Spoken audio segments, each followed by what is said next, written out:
अच्छा revision, even odd function हम लोग पिछले क्लास में देख रहे थे, एक दो क्वेश्चन इसका रह गया था, आज इसको डिस्कस कर लेते हैं। इवन फंक्शन जब भी चेक करना है तो एक्स के जगह पर माइनस एक्स रखेंगे, और यदि एफ एक्स के बराबर आ जाएगा तो यह इवन फंक्शन हो जाएगा, और ऑड फंक्शन के लिए माइनस एक्स में माइनस एफ ऑफ एक्स।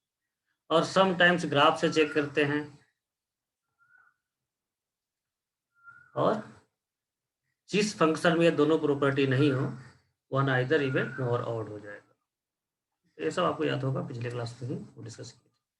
यदि कोई फंक्शन ब्रांच में डिफाइंड है तो उसका इवन आउट कैसे चेक किया जाएगा, तो इसको पहले हम लोग ग्राफिकली समझते हैं। मान लो अल्फा पर जो वैल्यू है वही वैल्यू माइनस अल्फा पर है, तो ऐसा फंक्शन क्या हो सकता है बताइए आप लोग। जो वैल्यू अल्फा पर है वही वैल्यू यदि माइनस अल्फा पर हो, वाई एक्सिस के अबाउट सिमेट्रिक, तो वैसे फंक्शन क्या होंगे। कोई नहीं हो रहा है। Even function sir. Even even even और अपोजिट क्वाड्रेंट में है सिमेट्रिकली, अल्फा का पर वैल्यू मान लो फर्स्ट क्वाड्रेंट में है तो ऑड फंक्शन हो जाएगा। यही हमको चेक करना है, कंप्लीट इसका ग्राफ नहीं बनाएंगे, हम लोग यही चेक करेंगे कि किसके अबाउट में सिमेट्रिक हो रहा है, कि जितना ब्रांच है। और चेक कैसे करते हैं, मान लो जैसे 1 से 2 में पॉजिटिव वैल्यू के करस्पॉन्डिंग जो वैल्यू देख रहे हैं वह उसके करस्पॉन्डिंग नेगेटिव साइड में हो जाएगा -2 से -1, इसमें वैल्यू यदि वाई एक्सिस के अबाउट में सिमेट्रिक है तो यह ब्रांच इवन फंक्शन को सपोर्ट करेगा। फिर 2 से 3 में मान लो इस तरह ग्राफ है, इधर ग्राफ है, यह वैल्यू है, तो -3 से -2 में वैल्यू जो है सिमेट्रिकली इस साइड में है, तो यह पार्ट भी इवन हो जाएगा। यदि सभी ब्रांच एक दूसरे को इवन सपोर्ट कर रहा है तो फाइनल फंक्शन इवन हो जाएगा। उसी तरह से ऑड समझेंगे, तो पॉजिटिव पार्ट को देखेंगे और कंपेयर करेंगे उसे करस्पॉन्डिंग नेगेटिव ब्रांच से, फिर अगेन दूसरा पॉजिटिव ब्रांच, फिर कंपेयर करेंगे उसके करस्पॉन्डिंग नेगेटिव ब्रांच से, ठीक है। तो हम लोग देखेंगे पहले राइट साइड से कंसिडर करेंगे, पॉजिटिव नंबर को पहले रखेंगे और एक एक ब्रांच को नेगेटिव वाले साइड से चेक करेंगे कि यह इवन हो पा रहा है या ऑड हो रहा है। तो पॉजिटिव वैल्यू है, अच्छा -1 से 1, या तो ऑलरेडी सिमेट्रिक है, पॉजिटिव नेगेटिव दोनों शामिल है, तो यहाँ से शुरू करते हैं 1 से 2, तो इससे करस्पॉन्डिंग नेगेटिव वैल्यू है -2 से -1, यह दोनों कंपेरेबल होगा, ठीक है। इस ब्रांच में x के जगह पर यदि -x रख दें, इस ब्रांच में x के जगह पर -x रखें, सभी ब्रांच में नहीं रखना है, केवल हम लोग पॉजिटिव वाला पार्ट में x के जगह पर -x रखेंगे। जैसे यह पॉजिटिव पार्ट है 1 से 2, इसमें x के जगह -x रखेंगे, फिर 3 से 4 में भी x के जगह -x रखेंगे, और जो वैल्यू मिलेगा उनको कंपेयर करेंगे इस नेगेटिव वाले ब्रांच से।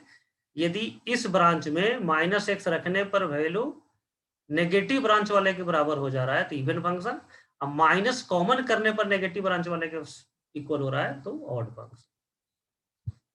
तो इस ब्रांच में रखते हैं x के जगह पर -x, तो यह हो जाएगा -x plus x² minus e⁻+। इसको कंपेयर करना है डोमेन को देखते हुए कि डोमेन में जो पॉजिटिव वैल्यू है उसके नेगेटिव वाले ब्रांच के साथ इसका क्या रिलेशन है, तो देख करके बोलो तो बच्चे, इक्वल है या माइनस से कॉमन करने के बाद इसके बराबर होगा। माइनस कॉमन करने के बाद, माइनस कॉमन करेंगे तो odd -x² odd function, minus उल्टा हमने लिख दिया, तो यह ऑड फंक्शन हो जाएगा। यह ब्रांच केवल ऑड फंक्शन होगा। उसी तरह सभी ब्रांच यदि ऑड हो जाए तो फाइनली ऑड बोलेंगे। तो माइनस कॉमन करने के बाद x -x² प्लस e⁻x। अब यह हो गया माइनस टाइम्स यह ब्रांच, ठीक है, ये समझ गए, माइनस टाइम्स हो गया। फिर उसी तरह से इसमें x के जगह पर -x रखें, यह हो जाएगा minus x cube plus x. फिर माइनस कॉमन करने के बाद देखो कि वह इसके करस्पॉन्डिंग नेगेटिव ब्रांच के बराबर हो रहा है या नहीं हो रहा है। यह भी इक्वल हो गया माइनस टाइम्स।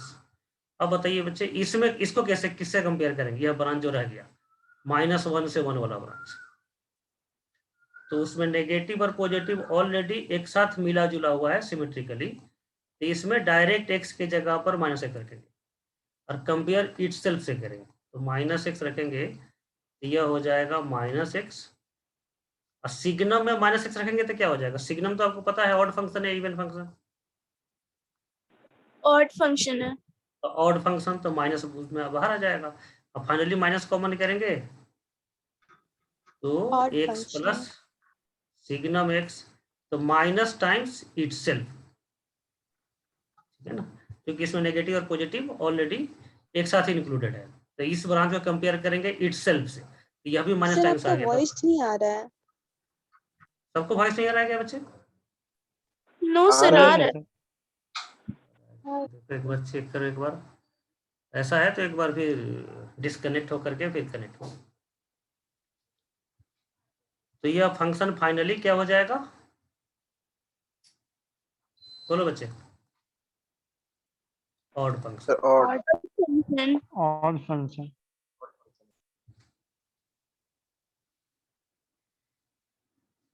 स्वाति को भाई वॉइस नहीं पहुंच पा रहा है,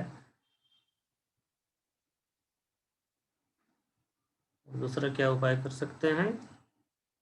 स्वाति को क्या दिक्कत है? जब सब कुछ पहुंच रहा है तो फिर रिकॉर्डिंग देखना एक बार, और एक बार अपना मोबाइल ऑन ऑफ करके चेक करो एक बार।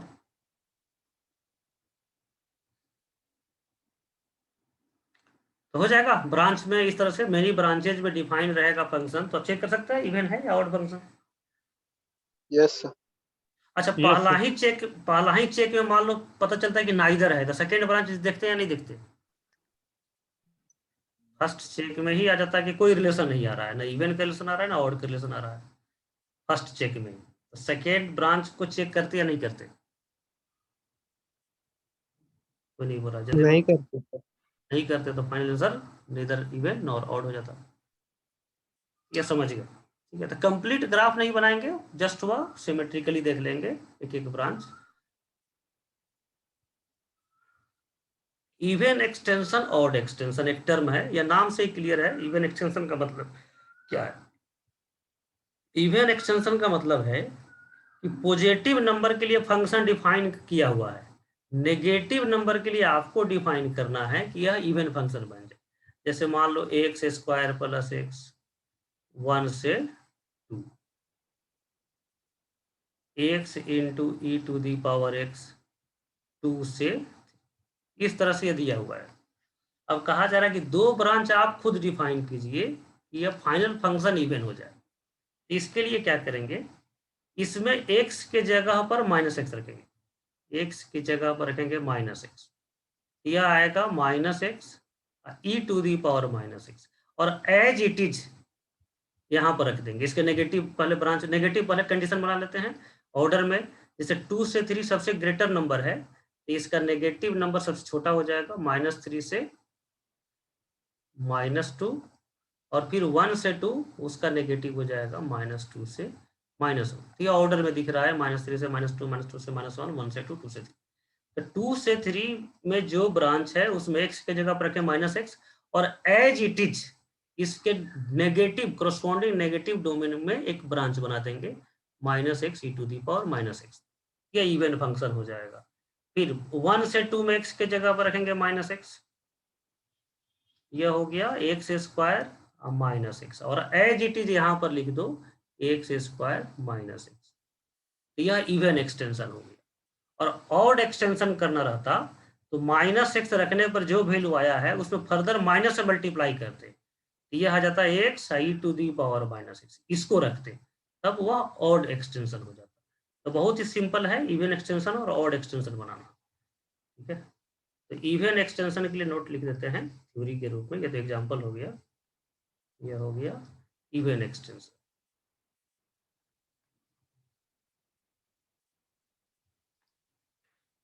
तो इसका नोट हो गया कि मान लो कोई एफ एक्स है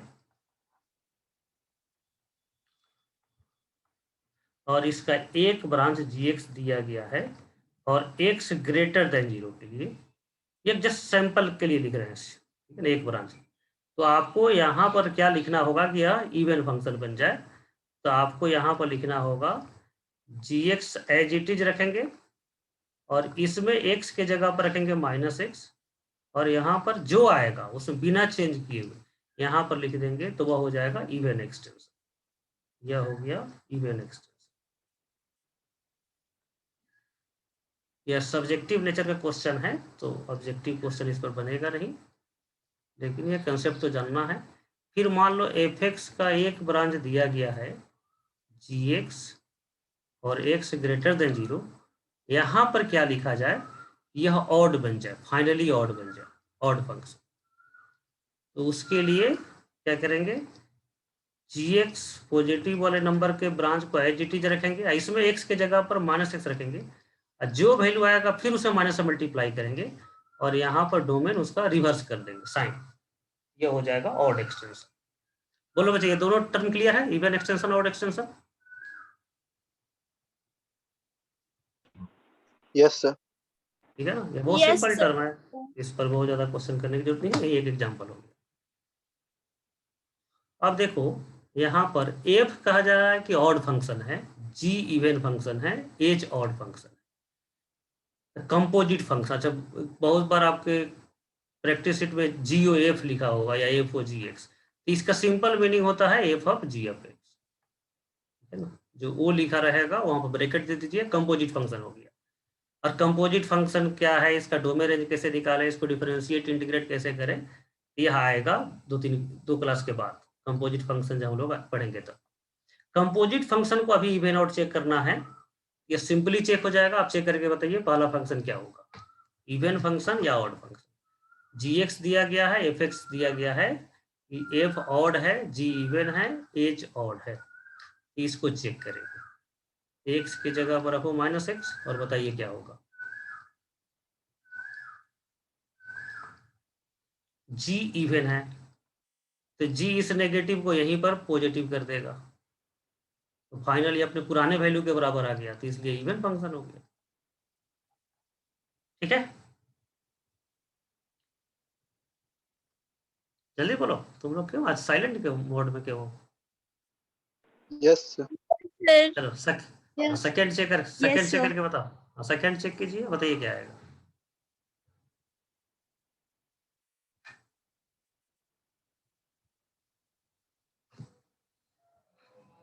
जल्दी करो, आज बहुत टॉपिक कवर करना है।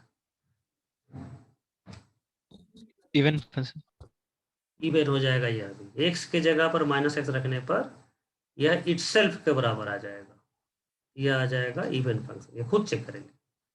थर्ड चेक करो, बहुत ही सिंपल है, ये ऑड फंक्शन ऑड फंक्शन हो जाएगा, F of H of -x, तो एच ऑड है, यह ऑड फंक्शन है, तो यह माइनस बाहर आ जाएगा। अब फिर एफ भी ऑड है तो फाइनल माइनस बाहर आ जाएगा, यही हो गया ऑड फंक्शन।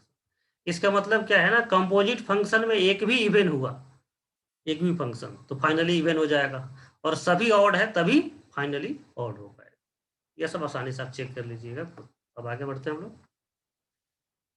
यहाँ पर लिखा गया है कि f is defined from -5 pi to 3 pi, और इसका कोडोमेन है -1 से 1, then sine x f x equal to sine x है, is an odd function. True है या फॉल्स है, जल्दी बोलो। यहाँ पर लिखा गया है f x equal to sine x and this function is an odd function, true है या फॉल्स है?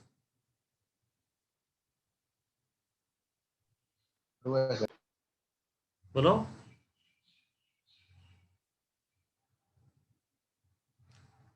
बोलो बच्चे जल्दी।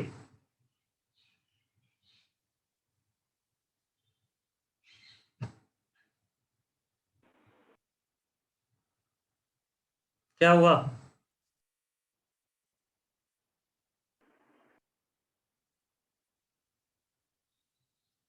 क्लास अब बंद कर देंगे जब नहीं कोई रिप्लाई करेगा। फॉल्स है सर। सर फॉल्स है। इतना टाइम क्यों लग रहा है तुम लोग रिप्लाई करने में? ये सब पढ़ चुके हैं पिछले क्लास में ही, कैसे फॉल्स हो जाएगा?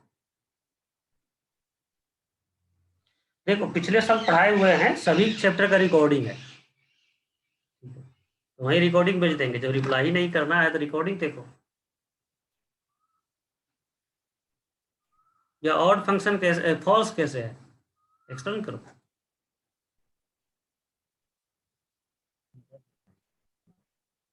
सर सर वहाँ पे x के बदले -5 पाई रखिए।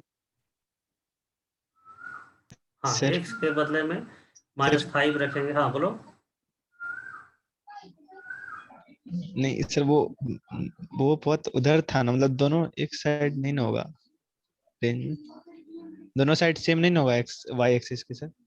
डोमेन इसका सिमेट्रिक नहीं। हाँ, सीधा इतना बोलना है कि डोमेन वाई एक्सिस के अबाउट सिमेट्रिक नहीं, तो इसलिए यह ऑड होते हुए भी अभी ऑड नहीं है, यह फॉल्स हो जाएगा। अब देखेंगे पीरियोडिक फंक्शन, एक बहुत ही छोटा टॉपिक है और इजियर टॉपिक है। पीरियोडिक फंक्शन का मतलब है जिसका वैल्यू रिपीट करे, ठीक है ना, एक खास इंटरवल के बाद, एक एक्सिस के खास लेंथ के बाद जिसका ग्राफ या वैल्यू रिपीट करे, उसको बोलेंगे पीरियोडिक फंक्शन।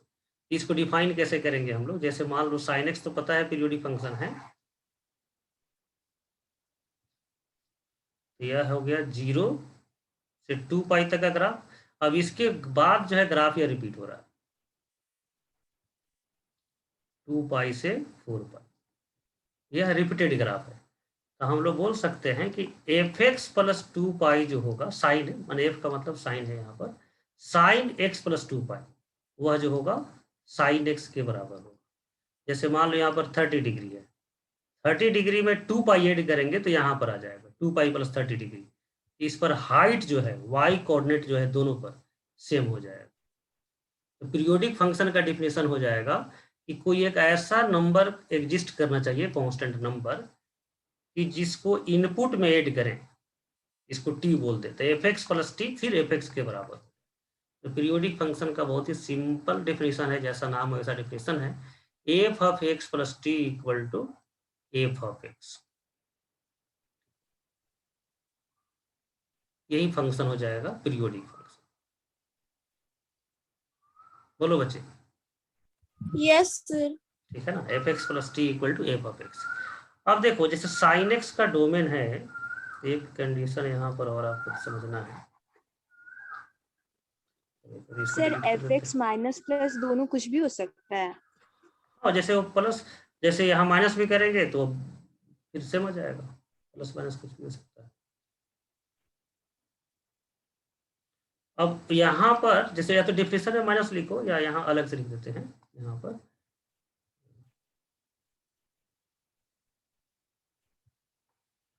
यह हो गया for all x belongs to domain of the function also x plus minus t also belongs to domain of the function. यहाँ पर प्लस माइनस दोनों लिख दिए।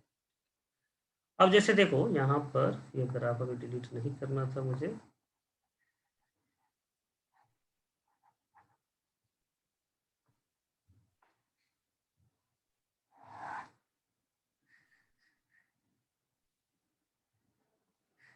जैसे यह 2 पाई के बाद रिपीट हो जा रहा है,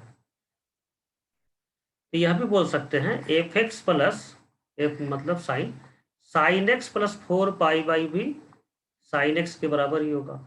जैसे मान लो यहाँ पर 30 डिग्री है तो 4 पाई इसमें ऐड करेंगे, यह वैल्यू यहाँ पर आ जाएगा 4 पाई प्लस 30, तो दोनों पर वाई कोऑर्डिनेट इक्वल होगा। तो इस 2 पाई का कोई भी इंटीग्रल मल्टीपल, फ्रैक्शनल मल्टीपल नहीं, इंटीग्रल मल्टीपल ऐड करेंगे एक्स के साथ तो अपना साइन एक्स के बराबर होगा। यहाँ टी का वैल्यू 2 पाई भी हो सकता है, 4 पाई भी हो सकता है, -2 पाई भी हो सकता है। टी का इंटीग्रल मल्टीपल मतलब एक्स के जगह पर एक्स प्लस एन टी भी रखा जाए, यदि टी जो है 2 पाई है तो यह एफ एक्स के बराबर होगा, बशर्ते एन इंटीजर होना चाहिए, पॉजिटिव और नेगेटिव एनी नंबर हो सकता है। ठीक है, टी का वैल्यू जो है क्या क्या हो सकता है साइन एक्स के लिए, +-2 +-4 पाई, इनफाइनाइट वैल्यू हो सकता है। इसमें लिस्ट पॉजिटिव वैल्यू कौन है? लिस्ट पॉजिटिव वैल्यू 2 पाई, तो उसको बोलते हैं पीरियड। सबको पीरियड नहीं बोलेंगे। List positive value of T is called period of the function या फंडामेंटल पीरियड।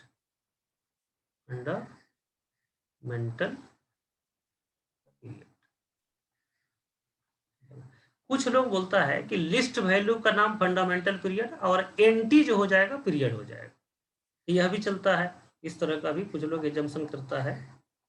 तो मान लो पीरियड और फंडामेंटल पीरियड अलग अलग मानने वाला क्वेश्चन सेट करेगा तो उसके अकॉर्डिंग, उसके माइंडसेट के अकॉर्डिंग क्वेश्चन सॉल्व करेंगे। और सेम मानेगा तो कोई दिक्कत ही नहीं है। हम भी वैसे ही मानते हैं, दोनों को सेम मानते हैं। बट सम पीपुल ऐसा मानते हैं NT is called period, NT is called period और least positive value is called fundamental period. Value of T को बोलेंगे फंडामेंटल पीरियड। तो दोनों तरह का एजम्पशन है, ठीक है ना। मैक्सिमम लोग बोलता है कि पीरियड और फंडामेंटल पीरियड इक्वल है। अब कुछ लोग बोलता है कि नहीं, एनटी को बोलते पीरियड है द फंक्शन और least positive value of T को बोलेंगे फंडामेंटल पीरियड, दोनों मानेंगे। अच्छा, यह डेड श्योर है कि टी नॉन जीरो कांस्टेंट है, non zero constant,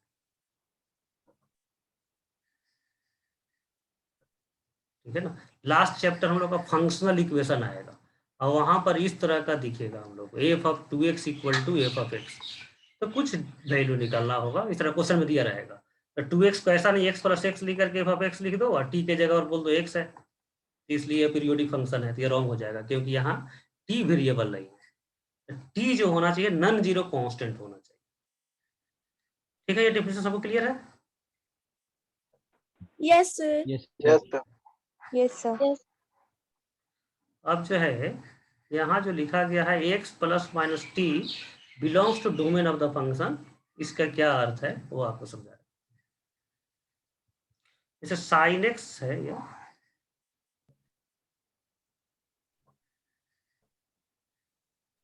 sign x, यह इन्फिनिटी तक जा रहा है, इधर जा रहा है -∞।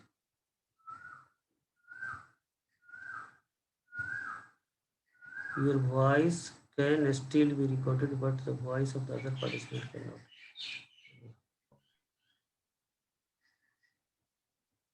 ठीक है, ऑडियो जा रहा है क्या? कुछ नोटिफिकेशन आ रहा है ऑडियो के बारे में? नो सर, आ रहा है आपका ऑडियो। बोलो बच्चे, ऑडियो सुनाई दे रहा है आप लोगों को? हाँ सर, क्लियर है। Yes sir. ये ऑफ हो गया क्या?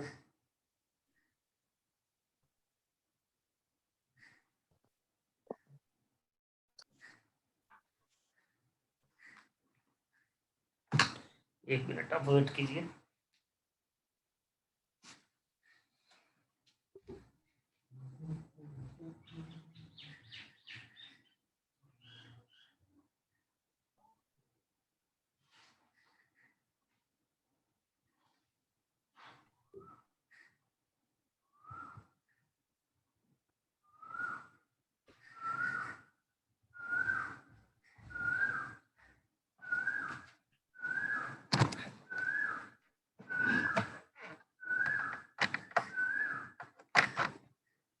अब बच्चे एक बार कंफर्म करो सब कोई, ऑडियो सुनाई दे रहा है क्या? Yes sir. Yes sir.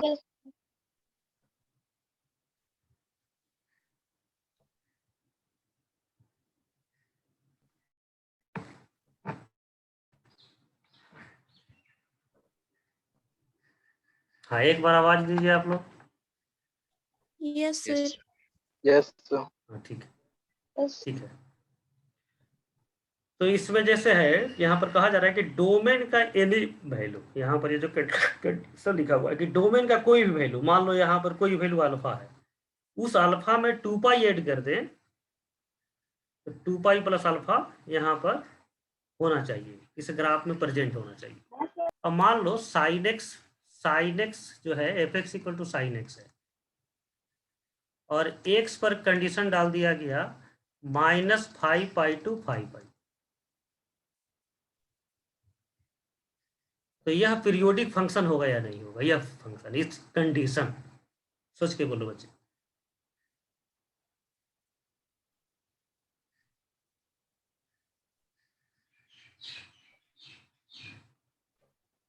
होगा।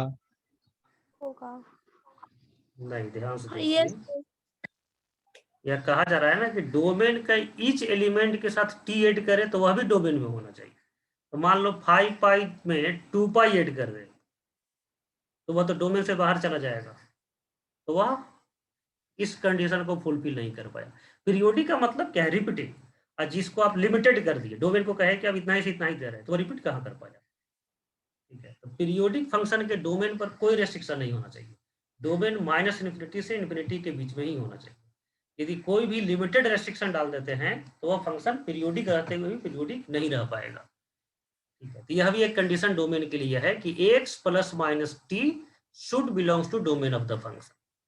तो डोमेन मान लो लिमिटेड है तो लास्ट वैल्यू के साथ ही t को ऐड करो तो देखोगे वो डोमेन के बाहर चला जाएगा, यह फंक्शन नॉन पीरियोडिक कहा जाएगा। बोलो बच्चे, सब क्लियर है? Yes sir. Yes sir. yes, ठीक है,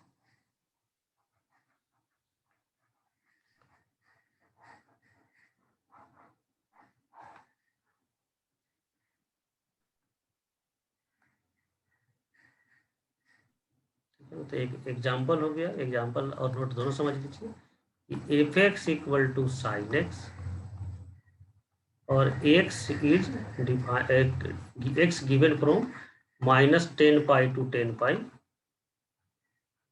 is a periodic function. Periodic function true है या फॉल्स है? तो आंसर हो जाएगा फॉल्स। यह पीरियोडिक है। पीरियोडिक का डोमेन हमेशा -∞ से ∞ होना चाहिए। अब देखो tan x है,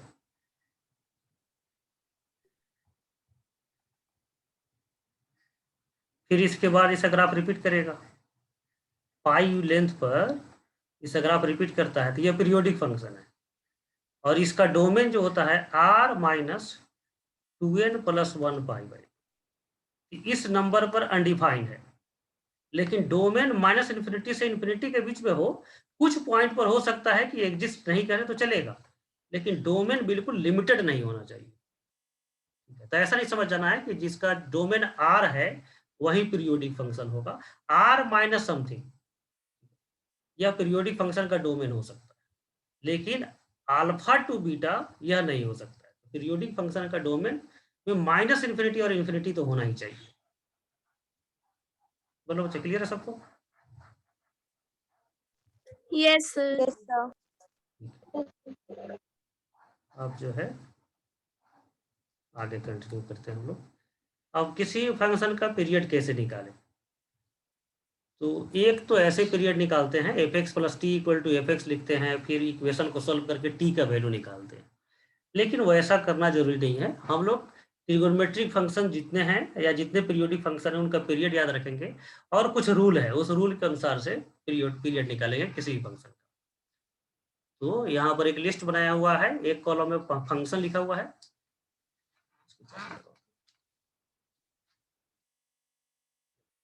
इस फंक्शन में पीरियड लिखा हुआ है, एक कॉलम में फंक्शन लिखा हुआ है, दूसरे कॉलम में इसका पीरियड लिखेंगे। और यह पीरियड आपको याद है तो फटाफट बोलिए। sin x, cos x, sec या cosec, कोई भी चारों में से फंक्शन हो, उनका पीरियड क्या होता है? बोलो बच्चे।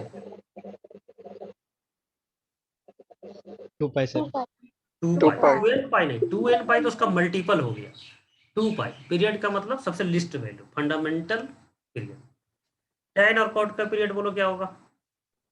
पाई। पाई। पाई। Pi. पाई। अब देखो मॉड नहीं, यहाँ पर ट्रिगोमेट्रिक फंक्शन के पावर ऑड इंटीजर हो, जैसे sin क्यूब x, तो इसके ग्राफ में आप देखेंगे, जैसे पुराना ग्राफ साइन का तो यह है, यह वैल्यू पॉजिटिव, यह वैल्यू नेगेटिव, 0 से 2 पाई, इसके बाद रिपीट होगा। ठीक है, अब पावर रखेंगे तो इसके कर्वनेस में चेंज होगा, इसके कर्व थोड़ा हो सकता है इधर उधर हो जाए, लेकिन ये पॉजिटिव और नेगेटिव वैल्यू का जो पार्ट है एक्स एक्सिस के करस्पॉन्डिंग, वह लेंथ अभी भी कांस्टेंट रहेगा, सेम रहेगा। इसके पीरियड पर कोई फर्क नहीं पड़ेगा, इसका पीरियड जो इनका पुराना पीरियड है वही रहेगा, लेकिन वही पावर इवन रख दिया जाए। तो इवन रखने पर क्या होगा कि जो वैल्यू नेगेटिव है अब वह भी पॉजिटिव हो जाएगा। तो इसका पीरियड पहले 2 पाई था, लेकिन अब हो जाएगा पाई ही पीरियड हो जाएगा, हाफ हो जाएगा उसका। तो ट्रिगोनोमेट्रिक फंक्शन का पावर यदि ऑड इंटीजर है तब इसका पीरियड क्या होगा, जो उनका पुराना पीरियड है, ठीक है ना, 2 पाई। It's previous. हमारे ट्रिगोनोमेट्रिक फंक्शन tan का पाई है तो पाई, साइन का 2 पाई है तो 2 पाई, तो its previous period, previous period के बराबर हो जाएगा। लेकिन इवन पावर है, चाहे साइन हो चाहे tan हो, सबका पीरियड जो है पाई हो जाएगा। बोलो ये सबको क्लियर है? हाँ sir. Yes Yes. Sir. Yes sir. Yes sir. और मॉड रख दिया जाए तब पाई होगा या 2 पाई होगा? पाई पाई हो जाएगा। पाई पाई। होगा सर। जैसे इवन पॉजिटिव बना रहा है तो मॉड भी पॉजिटिव बना देगा, तो किसी भी ट्रिगोनोमेट्रिक फंक्शन पर मॉड रख दिया जाए तो पाई हो जाएगा। कांस्टेंट फंक्शन देखिए कांस्टेंट फंक्शन का ग्राफ जो है पैरेलल टू एक्स एक्सिस होता है, पैरेलल टू एक्स। तो इतना लेंथ कट करो तो ये बोल सकते हैं कि यही पार्ट जो है रिपीट हो रहा है, फिर रिपीट हुआ, फिर रिपीट हुआ, इस तरह से कंप्लीट ग्राफ बन रहा है। तो कांस्टेंट फंक्शन भी पीरियोडिक फंक्शन, पीरियोडिक है, पीरियोडिक। अब जैसे कोई कहे इतना लेंथ कट करेंगे, इतना लेंथ, और बोलेंगे यह रिपीट कर रहा है, तो इसका पीरियड इस केस में यह हो जाएगा, फिर और छोटा कट कर दो और हो जाएगा। तो लिस्ट लेंथ इसमें एग्जिस्ट नहीं करेगा, यह पीरियोडिक फंक्शन है but have no fundamental period.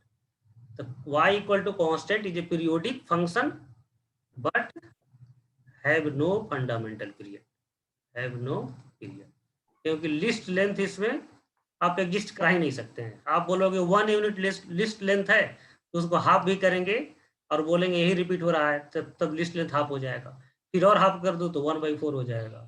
यह सिलसिला तो कभी रुक ही नहीं सकता है। तो लिस्ट लेंथ एग्जिस्ट नहीं करने के कारण कांस्टेंट फंक्शन पीरियोडिक है बट हैविंग नो पीरियड। लेकिन फंक्शन किसी दूसरे फंक्शन के साथ आ जाए, पीरियोडिक फंक्शन के साथ, sin x + 5, तो sin x भी पीरियोडिक है, 5 भी पीरियोडिक है। अब इस केस में होल फंक्शन का पीरियड वही होगा जो साइन का पीरियड होगा। साइन का पीरियड 2 पाई, अब 5 का पीरियड तो नहीं नंबर हो सकता है, तो दोनों का कॉमन लेंथ हो जाएगा 2 पाई। तो कांस्टेंट नंबर यदि अकेला है तो उसका आंसर हो जाएगा पीरियोडिक हैविंग नो पीरियड। किसी पीरियोडिक फंक्शन के साथ है तो जो पीरियोडिक फंक्शन का पीरियड है वही पूरे होल फंक्शन का पीरियड हो जाएगा। बोलो क्लियर है सबको? Yes sir. Yes sir. Curly bracket भी पीरियोडिक फंक्शन है, इसका ग्राफ आप देखे हुए थे। बोलो इसका लेंथ क्या होगा पीरियड का? 1। Curly bracket 1। ऐसे होता है, 0 से 1 में ऐसे ग्राफ होता है और यही ग्राफ रिपीट होता है। तो यह हो गया 1। इतना ही फंक्शन पीरियोडिक है। अब इसके अलावा कोई फंक्शन कोई पूछे पीरियोडिक है या नहीं, तो आंसर कॉन्फिडेंस के साथ बोलना है नहीं। कोई पूछे log x पीरियोडिक है या नॉन पीरियोडिक है, तो non periodic. e⁻x non periodic, greatest integer x non periodic, sin x + cos x तो यह हो जाएगा पीरियोडिक। तो पीरियोडिक होने के लिए इन्हीं पांचों फंक्शन में कॉम्बिनेशन हो सकता है, एक साथ जो है आ जाए तो पीरियोडिक रहेगा। इसके अलावा कोई भी फंक्शन है तो वह हो जाएगा नॉन पीरियोडिक। तो कोई पूछे ग्रेटेस्ट इंटीजर क्या है, तो अब उसको ना चेक नहीं करना है, देखना है कि इस लिस्ट में नहीं है, तो उसका आंसर हो जाएगा नॉन पीरियोडिक। अब देखिए, अब रूल है इसका, कुछ पीरियोडिक फंक्शन का रूल है। यह तो हो गया सबसे छोटा फंक्शन जो पीरियोडिक है। अब इसमें पावरिंग करेंगे या एडिशन सब्ट्रैक्शन करेंगे तो उसका पीरियड कैसे निकालें। तो f(x) मान लो पीरियोडिक फंक्शन है, f(x) इफ f(x) है period t, then f(x + b) का पीरियड क्या होगा, ठीक है ना। जैसे sin x पीरियोडिक फंक्शन है, इसका पीरियड 2 पाई है, तो sin x प्लस कुछ भी लिख लीजिए 4 पाई या 30 डिग्री, तो यह क्या हो जाएगा, तो यह भी पीरियोडिक रहेगा और उसका पीरियड 2 पाई ही रहेगा, 2 पाई। कोई चेंज नहीं होगा, टी ही रहेगा। इसमें कोई कांस्टेंट नंबर से मल्टीप्लाई कर दें तब भी टी ही रहेगा, लेकिन एक्स के साथ मल्टीप्लाई हो जाए, एक्स के साथ, तब जो है टी अपॉन मॉड ए हो जाएगा। ये समझते हैं कैसे होगा, यहाँ पर समझिए। जैसे यह देखो साइन एक्स का ग्राफ आपको पता है,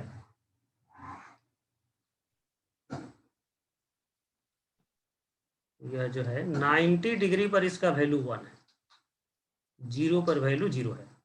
अब इसी से समझेंगे साइन 2x का ग्राफ कैसे बनेगा। तो ध्यान से देखिए 90 डिग्री पर जो वैल्यू है, इसमें x की जगह पर 45 डिग्री रखने पर वही वैल्यू आ जाएगा। यह साइन एक्स हाँ सर। 90 डिग्री जब रखेंगे तब 1 मिलेगा, लेकिन साइन 2x में 45 डिग्री रखेंगे तब यह 1 हो जाएगा। यह ग्राफ क्या हो जाएगा ना, श्रिंक कर जाएगा, कंप्रेस हो जाएगा, ठीक है ना। ये कितना कंप्रेस हो गया, तो ट्वाइस जो है ना, यह कंप्रेस हो गया, ठीक है। जो पाई पर वैल्यू था वो 90 पर हो जाएगा, जो 2 पाई पर वैल्यू था वो पाई पर हो जाएगा। तो इसका ग्राफ जो है ना हाफ लेंथ में ही रिपीट करना शुरू हो जाएगा। तो इसका पीरियड 2 पाई था, लेकिन 2x होने के कारण आप रख रहे हैं नंबर इसमें, और आउटपुट इसको जल्दी जल्दी मिलना शुरू हो गया। 2 पाई पर नहीं होकर के ये पाई पर रिपीट कर जाए। सबको क्लियर है बच्चे? Yes sir. ठीक है ना। तो यही रूल है कि एफ एक्स प्लस बी का पीरियड हो जाएगा टी बाई मॉड। मॉड क्यों दे रहे हैं, कोई बता सकता है?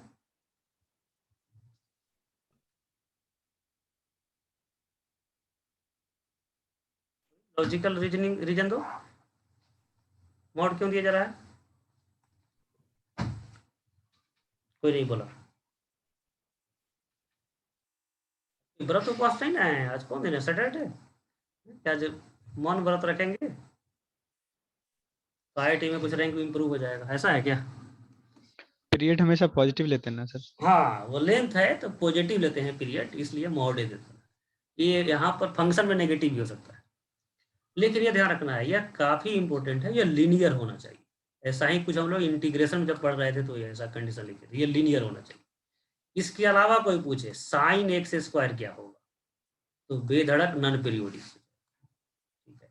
साइन रूट एक्स क्या हो जाएगा, नन पीरियोडिक हो जाएगा, ठीक है ना। कोई फंक्शन अपना पीरियोडिसिटी तभी बचा पाएगा जब इनपुट लीनियर हो। इनपुट यदि चेंज कर दिए, अच्छा sine x square, sine S